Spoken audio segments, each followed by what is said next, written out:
অপূর্ণ কাজ পূর্ণ হোক, সব স্বপ্ন পূর্ণ হোক, জীবন ভালোবাসায় পূর্ণ হোক, ঘরে মা লক্ষ্মীর আগমন হোক। শুভ অক্ষয় তৃতীয়া। আমার তরফ থেকে তোমাদের সকলকে জানাই শুভ অক্ষয় তৃতীয়ার অনেক শুভেচ্ছা, অনেক ভালোবাসা।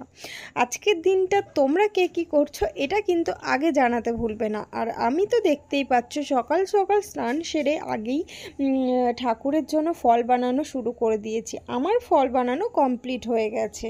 তো আমি ঠাকুরের সামনে দিয়েছি, আর এই দিকে যে ছোট থালা দেখছো সেইগুলোও আমি দিয়ে দেবো। এইখানে আমাদের রয়েছে গোপাল, রাধাকৃষ্ণ, মা লক্ষ্মী, আর এদিকে শিব। তো আমি এইখানেও থালা সাজিয়ে দেব।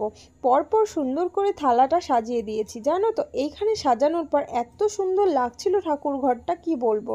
সত্যি সত্যি নিজের চোখে দেখাটা একটা বিশাল ব্যাপার। তো আমি সুন্দর করে সাজিয়ে দিয়েছি। আর এই দিকে আমি সাজিয়ে দিয়েছিলাম এই যে ধূপ আর এই প্রদীপ দিয়ে। তাহলে তো আরও সুন্দর হয়ে যায় ঠাকুর ঘরটা। এরপর ঘৃত্যমধু দিয়ে থালায় দিয়ে দেবো, আর এদিকে শিবের ওপরেও দিয়ে দেবো।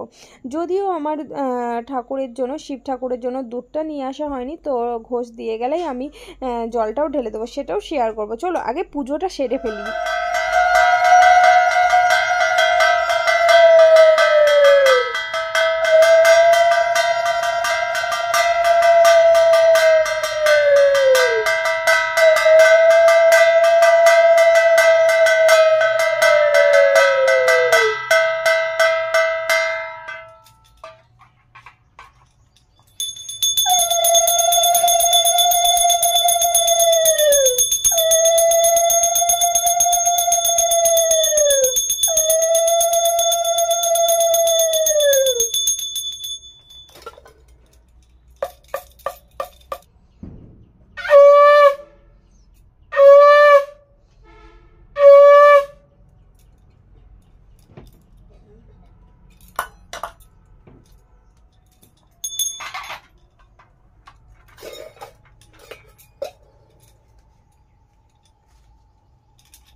প্রণাম ঠোনাম করে আমি পুজো কমপ্লিট করে নিয়েছি। দেখতেই পেয়েছো তোমরা।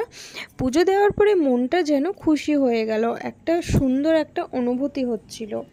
এরপরে দেখতেই পাচ্ছ মা তুলসীতলাতেও একটু ধূপকাঠি দিয়ে দিয়েছে, জল ফুল দিয়ে দিয়েছে। আর এই মানে উনুনটা দেখতে পাচ্ছ তো, এই উনুনটা না আমাদের নতুন করা হয়েছে, কারণ আগের যেটা ছিল সেটা ভেঙে ফেলা হয়েছে, এই জন্য এটা নতুন করা হয়েছে।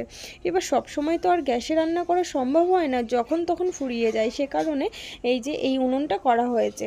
তো যাই হোক, এই করতে করতে ঘোষ দুধও দিয়ে গেছে, আর আমি এইদিকে সুন্দর করে সব বানিয়ে নিয়েছি। এরপরে আমি দিয়ে দিচ্ছি শিবের মাথায় জল। তো আজকের দিনে শিবের মাথায় জল দিলে খুবই নাকি ভালো হয়, সে কারণে আমিও দিয়ে দিয়েছি। তো বেশ সুন্দরভাবে আমি জল দেওয়ার পরে দেখতেই পাচ্ছ এখানটায় সমস্ত প্রসাদগুলো নিয়ে এসে এই যে মলিতা মানে চাল প্রসাদটা মেখে নিয়েছি, আর এদিকে ফল প্রসাদ রয়েছে। এরপরে মা কিন্তু রান্না করে নিয়েছিল ভাত, এই যে মুগ ডাল, আর এই যে চানা পনির তরকারি, আর এই যে পাঁপড় ভাজা। তো আজকে পুরো খাবার মানে জমজমাট হয়ে উঠেছে আর কি। তো এই দেখো আমিও খেতে বসে পড়েছি, কিন্তু তোমাদের দাদাভাই গেছিলো একটু কাজে, তাই ওর লেট হয়েছে, তাই আমরাও খেয়ে নিচ্ছিলাম আর কি।